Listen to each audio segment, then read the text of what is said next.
देहरादून में दीपक बडोला की हत्या से नाराज लोगों ने हत्याकांड की उच्च स्तरीय जांच कमेटी गठित करने की मांग की है और इसके लिए बेरोजगार संघ स्थानीय निवासियों और पूर्व सैनिकों के साथ जो है इस वक्त कलेक्ट्रेट में धरना प्रदर्शन कर रहा है। आपको बता दें कि कुछ दिन पहले ही दीपक बडोला और दो अन्य लोगों को कुछ लोगों ने गोली मार दी थी, जिसमें दीपक बडोला की मौत हो गई थी। तो इससे स्थानीय लोगों में काफ़ी आक्रोश है और आप देख सकते हैं कि इस वक्त सभी लोग जो है कलेक्ट्रेट पर एक बैठक कर रहे हैं और बॉबी पवार इन सबको लीड कर रहे हैं।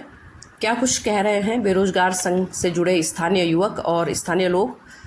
इस हत्याकांड को लेकर लोगों में भारी आक्रोश है। नहीं चलेगी, नहीं चलेगी, नहीं चलेगी। बॉबी बडोला को न्याय दो, न्याय दो, न्याय दो। बॉबी बडोला को न्याय दो, न्याय दो, न्याय दो। बोल पहाड़ी हल्ला बोल, हल्ला बोल, हल्ला बोल। बोल पहाड़ी हल्ला बोल, हल्ला बोल, हल्ला बोल। कानून व्यवस्था दुरुस्त करो, दुरुस्त करो, दुरुस्त करो। कानून व्यवस्था दुरुस्त करो, दुरुस्त करो, दुरुस्त करो। मैम को बुला लीजिए। होती तो जरूर है नहीं देहरादून में है ये नहीं कह सकता। हाँ है बात ऐसा है ना, इसमें कुछ मांगे हैं तो कुछ मांगों पे तो तत्काल से एक्शन लिया जा सकता है और समाधान निकल सकता है।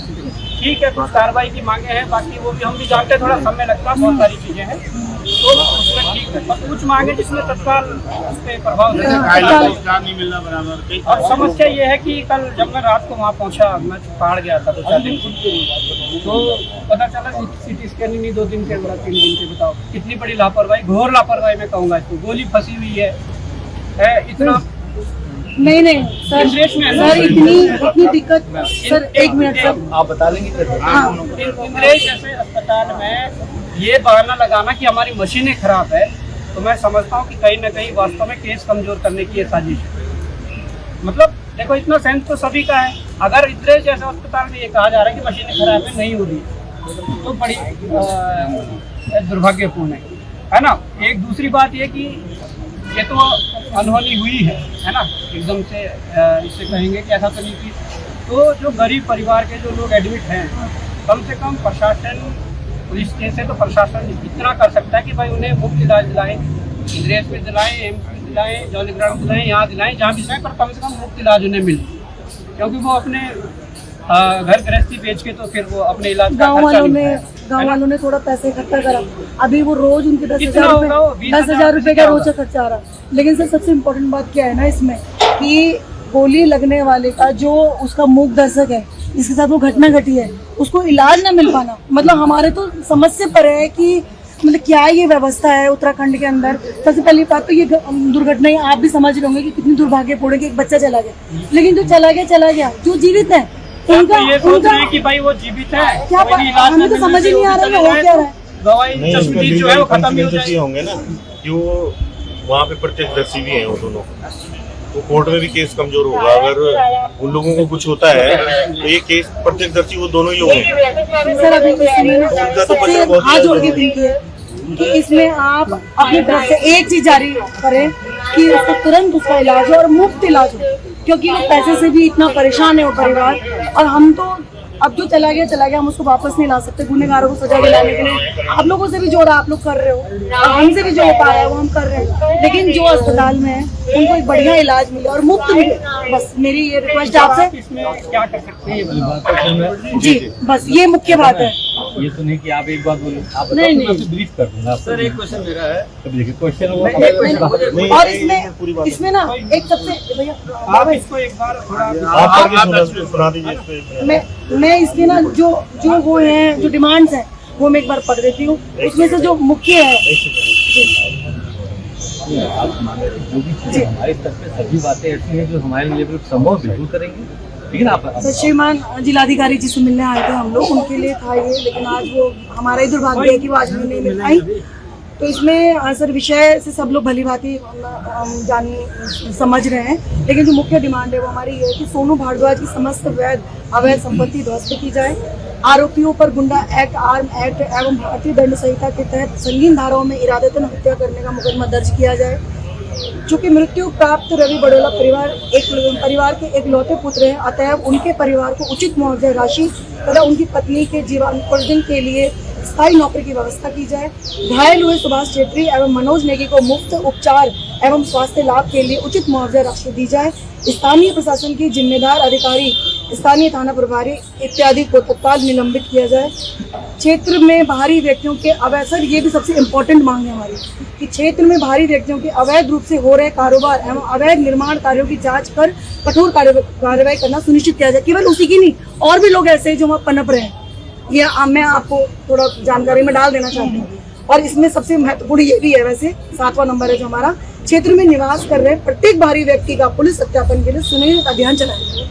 अभियान चलाने की आवश्यकता इतना ज्यादा, खास तौर से उस क्षेत्र में। अब इसमें और एक सबसे खास बात है सर कि जो मकान मालिक है उस पे 50,000 रुपए दंड दिया जाए ताकि वो नहीं देखिए, वो अलग बात की बात है। देखिए आप पहले सत्यापन का सत्यापन आप सत्यापन का पहले अभियान चलाएं। अगर भाई एक बार शुरुआत तो, अभी तो वहाँ शुरुआत ही नहीं ऐसी कुछ हुई, जब शुरुआत होगी नहीं होगा वो तब की दब है, सेकंड चीज है जब कानून का पालन नहीं होगा। हमें ये जानकारी मिली है कि इस व्यक्ति के खिलाफ रायपुर थाने में कई बार मुकदमे चल रहे हैं और कई बार शिकायतें लोगों ने दी है। इतना प्रभावशाली है कि इसके खिलाफ मुकदमे नहीं लिखे जाते हैं। क्या मामला हर बार सेटलमेंट किया जाता है या समझौता कराया जाता है। पुलिस का जो ये कार्यशैली है समझौते कराने वाली, मैं बताना चाहूंगा ये कार्यशैली ये कहीं ना कहीं बढ़ावा दे रही है यहाँ पर इस क्राइम को। बिल्कुल क्राइम को बढ़ावा अगर सबसे ज्यादा दे रही है तो समझौते वाला जो ये ट्रिक है ना सबसे ज्यादा ये। और अगर इसके खिलाफ इतने मुकदमे थे तो भाई थाना प्रभारी वगैरह इनको तो सबको पता है कि हमारे क्षेत्र में कौन किस प्रकार का कुख्यात रह रहा है, किस प्रकार का कोई ड्रग्स सप्लायर रह रहा है, ये तो सब पता रहता है। जब पता भी रहता है उसके बाद इतने बड़े घटना का इंतजार किया तो ये कहीं ना कहीं अगर ये पॉइंट है कि रायपुर थाना प्रभारी इस मुद्दे को लेने की जरूरत है ना, इसके साथ जोड़ेंगे। और ये जो है कार्यों में लगातार कार्य करती रहती है। इसमें मैं चाहता हूँ कि जो है मैं भी आपको जरा पढ़ मेरा क्वेश्चन है मैडम मैं पढ़ सकता हूँ। तो सर इसमें ना इस मामले को बहुत संजीदगी से लेने की जरूरत है क्योंकि बच्चे वो बच सकते हैं। ये जिला में ज्ञापन भोपाल चौक वाली कार्यालय में हुए गोलीकांड में दोषियों पर संगीन धाराओं में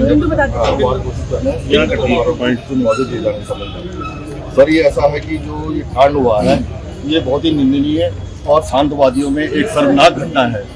इसमें क्या है कि अभी जो पुलिस ने कुछ अपराधियों को जो गिरफ्तार किया है ये एक सराहनीय कार्य है, हम उसकी प्रशंसा करते हैं।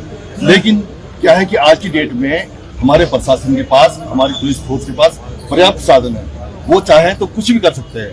लेकिन मैं धन्यवाद देना चाहूँगा हमारे जो एसएसपी अजय सिंह है और अनिल जोशी जी जो यहाँ के सीओ सदर है, इन्होंने बहुत अच्छी टीम गठित करी और बहुत जल्दी कार्य किया। और हम चाहते हैं कि जो भी अन्य लोग इसमें सम्मिलित हैं उन पर भी जो है कार्रवाई की जाए। ऐसे भी हैं कुछ अन्य लोग जो बैकडोर से उनको सपोर्ट करते हैं, उनकी जांच की जाए। तो इसमें सर हमारा ये कहना है कि गोलीकांड के दोषियों पर भारतीय दंड संहिता की धारा 302 का मुकदमा दर्ज किया जाए, जो कि 307 अभी लगाया हुआ है इनका।